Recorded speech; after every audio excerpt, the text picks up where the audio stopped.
10 years ago, I disappeared. It wasn't dramatic and it wasn't public. I just knew that my life was not where it needed to be. It had gone into places darker than what people could see, and I could not rebuild it while performing strength. So, I made decisions that had led me to toxic relationships and that had led to me survival environments and constant emotional volatility. My nervous system was completely fried. My full body was inflamed and my thinking was very cloudy. I had to admit that not everything was spiritual warfare. Some of it was trauma, some of it was dysregulation, and some of it was patterns that I had never interrupted. So I stepped away from my social media completely. There was no audience, no updates, no documentation of my healing. It was just quiet. And in that quiet, I started to see how addicted my brain had become to intensity. I didn't know how to feel steady without feeling stimulated. And I had confused adrenaline with purpose. I had confused chaos with passion. And I had confused being needed with being valued. And underneath all of that was the reinforcement loop running my life. Neuroscience explains it simply. The brain is always scanning for a reward. When something gives you relief or pleasure, dopamine is released and the pathway gets strengthened. The pattern goes like this. There's a stimulus that creates a reward. The reward fades into a crash, and the crash produces craving. The craving then drives you back towards the next stimulus. The stimulus could be a relationship for you. It can be drama. It can be attention. It could even be food. And we don't even talk enough about how food and digital affirmation run on the same circuitry as drugs and alcohol. Interesting. Sugar spikes your dopamine. Highly processed foods spike your dopamine. They're engineered to override your natural fullness signals. You get that hit that you want. Your blood sugar drops. Then you feel irritable or foggy or anxious. Then your brain gets to do it again, and they want more. And at the same time, every notification on your phone is another micro hit, another spike, another reinforcement. So you can be eating processed food all day and scrolling all night, and both are training your brain to crave stimulation instead of stability. And here's what most people miss. Your gut and your brain are directly connected through the vagus nerve. Most of your serotonin in your body is actually produced inside of your gut. Your microbiome influences your mood, your anxiety levels, your impulse control, and even how resilient you feel under stress. So when your gut is inflamed, your brain is also inflamed. When your blood sugar is unstable, your emotions are unstable. And when your body is constantly overstimulated, your nervous system cannot even regulate.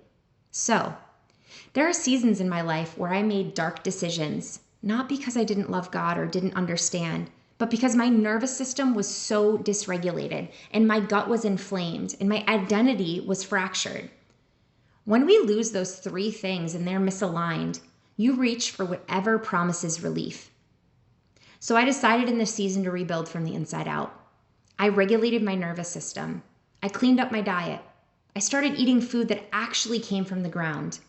These were vegetables, protein, fiber, simple meals that stabilize my blood sugar instead of spiking it.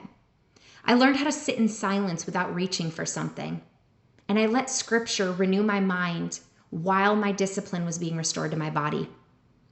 This is something that took me years. These were very quiet years, very intentional, but something solid formed. Last year, I decided to step into the digital marketing space because I was called to build something, and I knew I was meant to reach other people that were stuck in the same cycles that I had broken through on. I believed that I was anchored enough to enter visibility without being shaped by it. What I did not expect in this season was how much our culture now lives inside these reinforcement loops. Everything strengthens a pathway. Every comment reinforces behavior. Over time, your nervous system starts linking visibility to safety. Being seen by people feels stabilizing. Being validated begins grounding you. And being applauded in this space feels anchoring to your soul. And if your body is already inflamed and your nervous system already is overstimulated, the loop is going to become stronger. If visibility becomes your stability, then silence is going to feel like rejection. Think of that again. If visibility becomes your stability, silence will feel like rejection. Recently, my house has been half packed, my season has been shifting, platforms have been quieter, and instead of panicking, I felt something different. I felt steady. I felt grounded. And I asked God, this is something I wouldn't have asked him. I said, if this next season is hidden, am I still secure? And I realized the work in the garden actually worked. Because this is what it's all about. This year, we're going back to the garden. It's not a cute metaphor. It's not something that I'm just like, let's go back to the garden. No, it's biology and theology combined together. In the garden, growth is slow. It is rooted and it's mostly unseen. And it is nourished by what is real. So when you eat what grows from the ground, you stabilize your blood sugar. When your blood sugar stabilizes, your mood is then going to stabilize. And then your gut is being healed and your clarity is going to return. When your nervous system calms, your decisions improve. And when your decisions improve, your life changes. The garden is about removing synthetic inputs, synthetic food, synthetic stimulation, synthetic affirmation. Because when you feed your body and your brain synthetic inputs all day, you will crave more of them. And then you will wonder why you feel unstable when they're removed. Jesus withdrew consistently in the Bible. He didn't live in a perpetual exposure. He was anchored before he was amplified, and he was rooted before he was revealed. And that is now the invitation. Not to disappear, not to reject influence, but build your roots deep enough so that the visibility does not determine your worth. So the real question isn't how many people are watching you. It's what happens when it gets quiet, when the house all around you is echoing, when your notifications are slowing, and when your body is affirming you in real time. Do you reach again for stimulation? Or can you remain steady? I've lived in the unraveling that comes from dysregulation and inflammation and fractured identity. I get it. And guess what? I am not building my life on that again. If it costs me stability, it is way too expensive. And if something pulls me into performance, it is not alignment.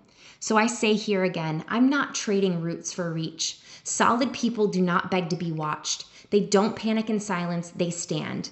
And whether anyone is looking or not, I will still be standing.